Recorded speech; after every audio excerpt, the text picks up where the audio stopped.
Wow, welcome to part 3. And in this part of the video, I am literally showing you guys how I lay down the glue and how I lay down my wig. I do it in sections. I do the middle part and then I do the sides. And I'm not really going to do too much talking, but if you guys like what you see, don't forget to like, comment, and subscribe, and enjoy the rest of this video. Thank you.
Now, in this part, I'm just going to show you guys how I'm just doing my natural baby hairs. I really don't want too much crazy baby hair. So I'm just trying to do it as natural and minimal as possible. And here, I'm just showing you guys how I do that.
And voila, this is the finished look, you guys. Look at them edges, lace wear.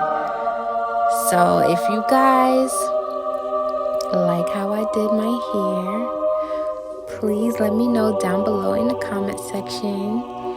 And also, guys, please don't forget to like, comment, and subscribe to my channel, and let me know if you guys want to see more videos like this or what type of videos you guys want to see. But right now, let's just enjoy this lace, okay?